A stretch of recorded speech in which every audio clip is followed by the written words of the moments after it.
जय श्री राम। नमस्कार दोस्तों, स्वागत है आप सभी का आपके अपने YouTube चैनल चंद्रमंशा भक्ति पर।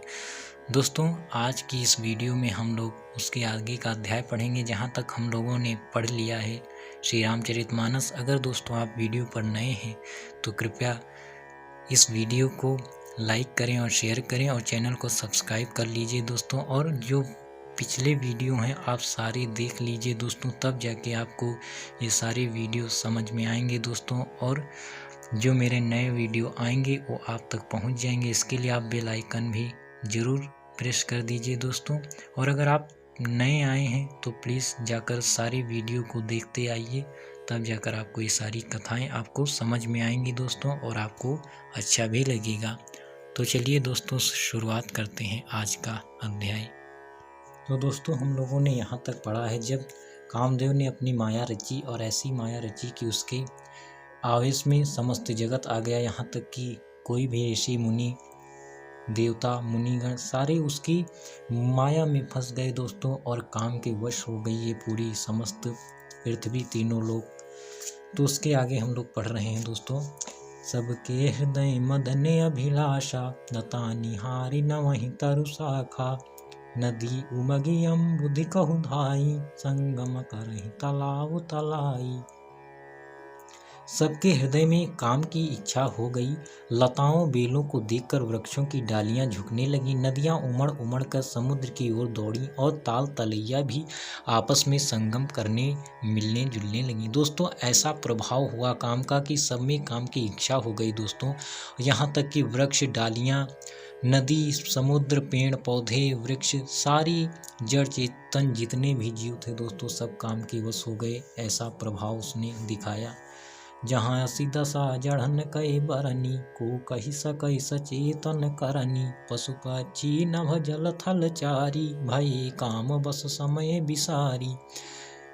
जब जड़, वृक्ष, नदी आदि की यह दशा कही गई तब चेतन जीवों की करनी कौन कह सकता है। आकाश, जल और पृथ्वी पर विचरने वाले सारे पशु पक्षी अपने संयोग का समय भुलाकर काम के वश हो गए दोस्तों।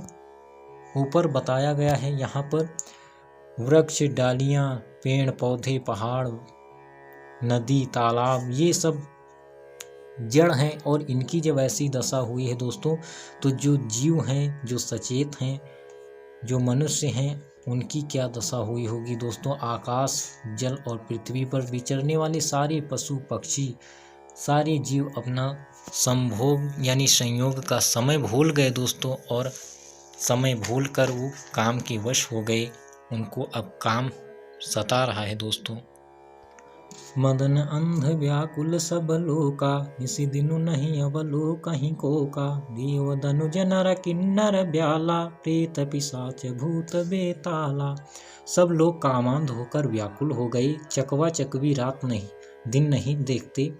देव, दैत्य, मनुष्य, किन्नर, सर्प, प्रेत, पिशाच, भूत, बेताल, दोस्तों सारे लोग काम का समय भूल गए। चकवा चकवी दिन रात नहीं देखते, हर वक्त बस काम सता रहा है सबको और काम के वशीभूत हो गए हैं दोस्तों। ऐसी प्रबलता है कामदेव की। इनके दशा न कहूँ बखानी, सदा काम के चेरे जानी, सिद्ध विरक्त महामुनि जोगी, ये काम बस भये वियोगी।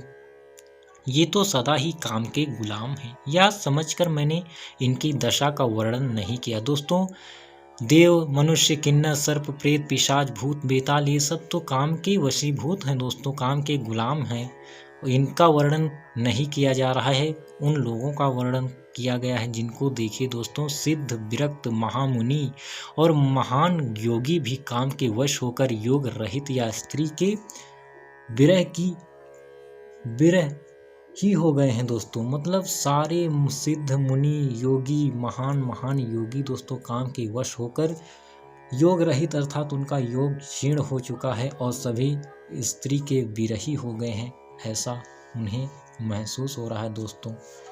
भय काम बस जोगी तापस पावरन की को कहे, देखहि चराचर नारी मैं जे ब्रह्म मैं देखत रहे, अबला बिलो कहीं पुरुष मैं जग पुरुष सब अबलामयम, दुई दंड भरि ब्रह्मांड भीतर काम कृत कौतुक अयम।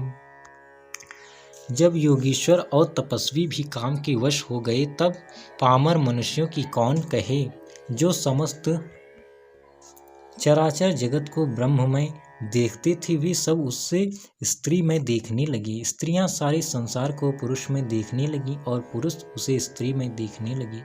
2 घड़ी तक सारे ब्रह्मांड के अंदर कामदेव का रचा हुआ यह कौतुक तमाशा रहा। दोस्तों जब योगीश्वर और तपस्वी काम के ऐसे वश हो गए तब पामर मनुष्यों की अर्थात जो साधारण मनुष्य हैं उनका तो कहा ही क्या जाए। दोस्तों जब योगीश्वर तपस्वी महान योगी जब काम के वश हो गए दोस्तों, समस्त जगत को जो चराचर जगत को जो ब्रह्म में देखते थे उनको हर जगह भक्ति और हर एक वस्तु में ईश्वर का अंश दिखाई देता था। उसने उन्हें वो सारा संसार काम का एक खिलौना दिख रहा है, उन्हें हर वस्तु काममय दिख रही। दोस्तों वे सब इस संसार को स्त्रीमय देखने लगे हैं दोस्तों, इस संसार को, और स्त्रियां इस संसार को पुरुषमय देखने लगी। ऐसा कौतुक ब्रह्मांड के अंदर चलता रहा 2 घड़ी तक दोस्तों, जो कामदेव ने रचा था। धरी न काहू धीर सबके मन मन सिज हरे, जे राखे रघुबीर ते उबरे ते ही कालमहु। किसी ने भी हृदय में धैर्य नहीं धारण किया, कामदेव ने सबके मन हर लिए।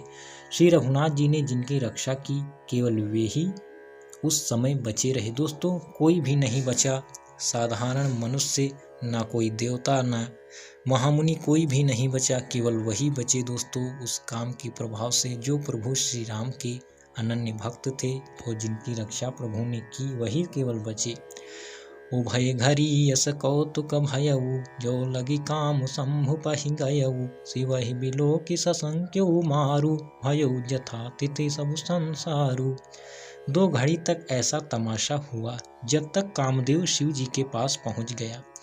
शिव जी को देखकर कामदेव डर गया, तब सारा संसार फिर जैसा का तैसा स्थिर हो गया। दोस्तों जब 2 घड़ी तक ये तमाशा चलता रहा तो कामदेव शिव जी के पास पहुंच गया, और जब वो शिव जी के पास पहुंचा तो डर गया, भयभीत हो गया दोस्तों शिव जी को देखकर। और फिर उस समय क्या हुआ कि सारा संसार स्थिर हो गया और पहले की जैसा हो गया। भय तुरत सब जीव सुखारे, जिमि मद उतरि गए मतवारे। रुद्र ही देखि मदन भय माना, दुराधर्ष दुर्गम भगवाना। तुरंत ही सब जीव वैसे ही सुखी हो गए जैसे मतवाले नशा पिए हुए लोग मद नशा उतर जाने पर सुखी हो जाते हैं। दोस्तों सबके अंदर से काम की भावना एक नशे की तरह उतर गई ज्यों ही कामदेव शिव के पास गया और वो डर गया। उस समय दोस्तों दुराधर्ष जिनको पराजित करना अत्यंत ही कठिन है और दुर्गम जिनका पार पाना कठिन है, भगवान संपूर्ण ऐश्वर्य धर्म यश श्री ज्ञान और वैराग्य रूप 6 ईश्वरीय गुणों से युक्त रुद्र महाभयंकर शिव जी को देखकर कामदेव भयभीत हो गया। दोस्तों फिरत लाज कछु करी नहीं जाई, मरण उठानी मन रचसी उपाई। प्रगट सी तुरत रुचिर ऋतु राजा, कुसुमित नौ तरु राज विराजा।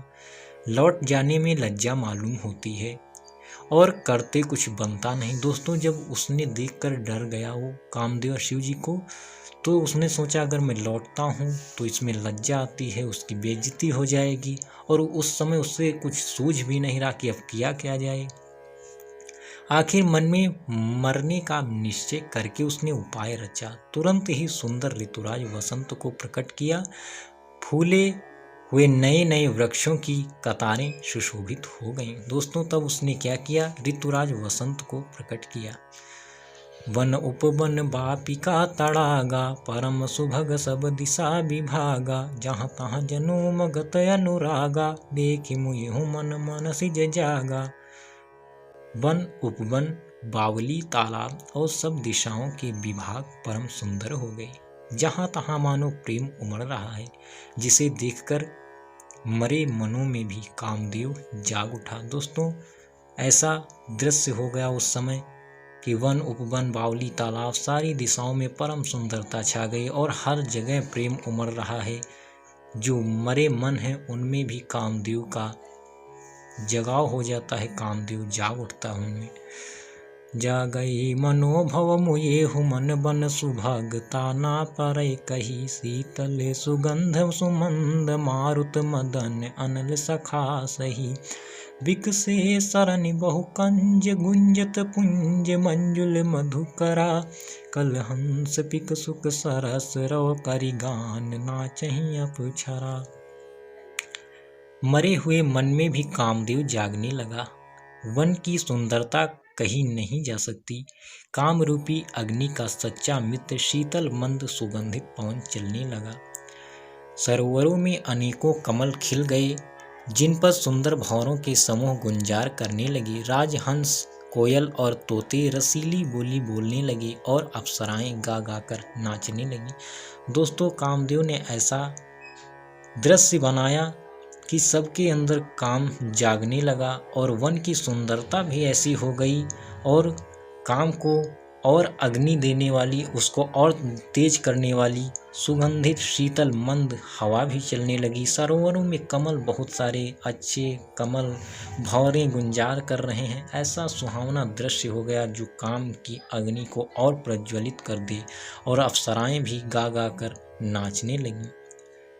सकल कला करि कोटि विधिहार्यो, सेन समेत चली न अचल समाधि, शिव को प्यो हृदय निकेत। कामदेव अपनी सेना समेत करोड़ों प्रकार की सब कलाएं उपाय करके हार गया, पर शिव जी की अचल समाधि न डिगी। तब कामदेव क्रोधित हो उठा। दोस्तों, शिव जी ने जितने उसके पास जो भी उपाय थे, जो भी बल था उसका, उसने सारा बल लगा दिया। हर तरह से शिव जी को जगाने का उसने प्रयास किया, उनकी तपस्या को भंग करने की चेष्टा की उसने। और उसकी जो सेना में ऋतुराज, वसंत और जो भी काम रूपी धनुष बाण थे, ये सारे हार गए दोस्तों। और ऐसा लगा कि वो सब हार कर पीछे हो गए दोस्तों। और लेकिन शिव जी की अटल समाधि जो थी वो डिगी भी नहीं। तब दोस्तों कामदेव क्रोधित हो उठता है। और क्रोध में दोस्तों जब कोई इंसान होता है और उसका जब कोई काम पूरा नहीं हो पाता है दोस्तों, तो क्रोधित हो जाता है, क्योंकि अब उसको अपनी सेल्फ रिस्पेक्ट की बात याद आ जाती है और फिर उसमें वो अंधा हो जाता है कि आखिर वो क्या करने जा रहा है दोस्तों। क्योंकि अब कामदेव हार चुका है पूरी तरह से। अब वो काफ़ी क्रोधित हो गया है, क्योंकि अगर उसने ऐसा शिव जी की तपस्या नहीं अगर वो भंग कर पाएगा तो उसकी निंदा होगी देवताओं में। वो ऐसा सोच रहा है दोस्तों, भले ही उसके प्राण चले जाएं, इसका उसे कोई भय नहीं है, लेकिन वो क्रोध में हो चुका है दोस्तों। और क्रोध पाप का भी कारण होता है और क्रोध में इंसान का भी विनाश होता है दोस्तों। तो देखिए कामदेव के साथ क्या होगा। तो आज के अध्याय में बस इतना ही। अगले अध्याय में हम लोग दोस्तों इसको पढ़ेंगे अच्छे से और समझेंगे। तब तक के लिए जय श्री राम, नमस्कार।